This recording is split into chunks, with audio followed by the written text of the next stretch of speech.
তাহলে আরো একবার মহেশ্বর ধামে আসা আপনাদের সকলকে নিয়ে। আর সামনেই আছে এই মহেশ্বর ধামের কর্ণধার লালন বিশ্বাস। নমস্কার। লালনবাবু কেমন আছেন? ভালো আছি ঠাকুরের আশীর্বাদে। একদমই তাই। আজকে বন্ধুদের আনলাম আপনার কাছে, যেহেতু এটা শ্রাবণ মাস। এই শ্রাবণ মাসের বিশেষ কি কি বিধি যেটা পালন করলে হয়তো অনেকের উপকার হবে। অনেকে আছেন অনেক অসুবিধায় আছেন, অনেক মানসিক অবসাদেও ভুগছেন, সেখান থেকে কিছুভাবে মুক্তি। আর এবার আরেকটা জিনিস নিয়ে আপনার কাছে প্রশ্ন রাখবো, তবে এটা নিয়ে যদি একটুখানি আলোকপাত করে দেন বন্ধুদেরকে। দেখুন, দেবাদিদেব মহাদেবের জন্ম মাস শ্রাবণ মাস। এই মাসটা নিয়ে কিন্তু সনাতন ধর্মের মানুষ যারা যারা বাবার ভক্ত, এবং সবাই আমাদের সনাতন ধর্মের মধ্যে বিভিন্ন রকম ভাগ রয়েছে, সমস্ত ভাগ কিন্তু মিলেমিশে একাকার হয়ে যায় এই শ্রাবণ মাসে বাবার কাছে এসে। এই শ্রাবণ মাসের সোমবারগুলি মানে প্রতিদিনই বলবো, তবে বিশেষ করে সোমবারগুলি মানুষের একটা এমন আবেগ থাকে এবং এত বেশি তারা সারা বছর অপেক্ষা করে থাকেন যে কখন আসবে। এই সেই সোমবার, শ্রাবণ মাসের সোমবার চলে এসেছে। এবছর 2026 সালে কিন্তু শ্রাবণ মাসের 5টা সোমবার পড়েছে। পাঁচখানা, নর্মালি 5টা সোমবার, চারটে পড়ে। 4টে পড়ে, 5টা সোমবার পড়বে। 3 বছর পর পর 5টা সোমবার পড়ার কথা, 3 বছর 4 বছরের মাথায় গিয়ে। তো সেক্ষেত্রে এই 5টা সোমবার পালনের ব্যাপারে আমি সংক্ষেপে যেটুকু ভক্তদের উদ্দেশ্যে বলবো, যে দেখুন, প্রথম সোমবার, এখানে 4টে সোমবার পড়ার কথা, সেখানে 5টা সোমবার। একটু অন্যরকম ভাবে ভাবতে পারেন যে 5টা সোমবারে আমরা কোন সোমবারে কি নিবেদন করব।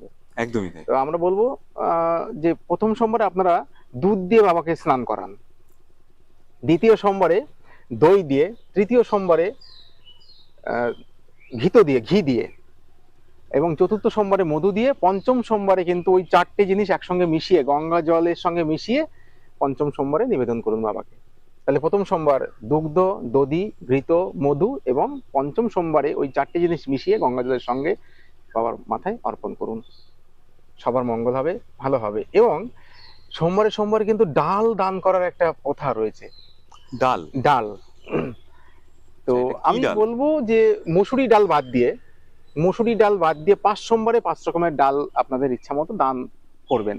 এবার দেখুন, আমি দেখেছি একটা জিনিস, যে ডালগুলি নিয়ে এসে শিবলিঙ্গের মাথার উপরে ঢেলে দিচ্ছে। হ্যাঁ, মানে অনেক অনেকগুলো করে ডাল, হ্যাঁ, মুঠো করে নিয়ে এসে শিবলিঙ্গের উপরে ঢেলে দিচ্ছে। এইটা করবেন না। মানে আমি আপনাদের অনুরোধ করব হাত জোড় করে, ওইভাবে আপনারা, যেহেতু ওটা একটা খাদ্যশস্য, তাই না, ওটা ওইভাবে নষ্ট করবেন না। আপনারা মন্দিরে এসে যতটুকু পারেন, 100 গ্রাম 200 গ্রাম, মানে হিসাব মতো হচ্ছে 1 পোয়া মানে হচ্ছে 250 গ্রাম। 1 পোয়া যাকে বলা হয় সেটা হচ্ছে 250 গ্রাম। আপনারা যে কোনো ডাল, 250 গ্রাম ডাল মন্দিরের দান করুন। শিবলিঙ্গের উপরে অর্পণ করে সেটাকে নষ্ট করবেন না। শুধুমাত্র মসুরির ডালটা বাদ দেবেন, দিয়ে আপনাদের যে ডালগুলি ব্যবহার করার মতো বা ওইটা প্রসাদের সঙ্গে তৈরি করে মানুষকে খাওয়ানো যেতে পারে, বিশেষ করে মুগ ডাল, মটরের ডাল এবং কলার ডালটা দান করতে হয়।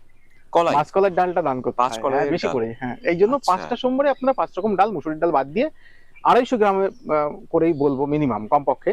এইটা আপনারা মন্দির কর্তৃপক্ষের হাতে বা বাবার চরণে আপনারা প্যাকেটে করে এসে দান করে দিয়ে যান। এই বলে এটা নয় যে ওই ডালটা পুরো বাবার শিবলিঙ্গের উপরে ঢেলে দিলাম, ওটা নষ্ট হয়ে গেল, এটা করবেন না। এটা তো বাবা বলেনি, দান করতে বলেছে। এটা প্রসাদের সঙ্গে তৈরি হবে ওই শেষের সোমবারে, সেটা বা প্রতি সোমবারই তৈরি হতে পারে প্রসাদ, অসুবিধা নেই, যারা যেভাবে করবেন এইগুলো করতে পারেন। আর পঞ্চফল দান করুন। আর সোমবারগুলিতে আপনারা যখন এখানে বাবার চরণে এসে আশ্রয় নেবেন, পুজো দেবেন, যখন ফিরে যাবেন, ওই ফিরে যাওয়ার সময় আপনারা বাড়িতে গিয়ে যে প্রসাদটা মন্দির থেকে নিয়ে যাবেন, সেই প্রসাদটা সবাইকে ভাগ করে দেবেন। আর একটা আস্ত ফল রাখবেন মন্দির থেকে নিয়ে গিয়ে, ওই আস্ত ফলটা কোনো একটা পশুকে আপনারা খাইয়ে দেবেন। 5 সোমবারে 5 রকমের ফল। প্রথম সোমবারে কিছু একটা হলো, দ্বিতীয় সোমবারে কিছু একটা হলো, তৃতীয় সোমবারে কিছু একটা হলো।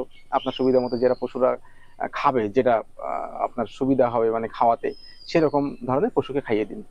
সামগ্রিক মঙ্গল হবে, এটা মঙ্গলের সূচনা পাওয়া যায় এর মধ্যে। বাহ, অপূর্ব। আর এর কিছু কিছু নিয়মবিধি আপনি একটুখানি যদি সবাইকে জানিয়ে দিন। নিয়মবিধি তো থাকছে, কারণ সোমবারগুলিতে, এই শ্রাবণের সোমবারগুলিতে অতটা, শিবরাত্রি ব্রত করতে গেলে যে নিয়মটা, কঠোর নিয়ম অনেকে পালন করেন, হ্যাঁ, সেইটার সঙ্গে এটা অতটা মানে কঠোরভাবে পালন করার প্রয়োজন নেই। আমি মনে করি যে বাবার কাছে আসার জন্য খুব বেশি বিধিনিষেধের প্রয়োজন নেই। দেবাদিদেব মহাদেবের কাছে আসার জন্য যত জীব তত শিব, অথবা যত্র জীব তত্র শিব। জীবের প্রেম করুন, দেখবেন আপনার সমস্ত সমস্যার সমাধান কিন্তু হতে থাকবে। আর শিব কিন্তু জীবের মধ্যেই থাকে, সুতরাং জীব সেবাই কিন্তু শিব সেবা বলে ভেবে নিতে হবে। আর শ্রাবণ মাস বাবার মাস, জন্ম মাস, এই মাসে আপনারা যে কোনো জীবকে, আপনার প্রিয় জীব, আপনার ভালোবাসার জীবকে আপনি কোনো আহার দান করুন, কোনো রাস্তা ফল দান করুন বা কোনো খাবার দান করুন, দেখবেন আপনার না হওয়া কাজগুলো হয়ে যাচ্ছে।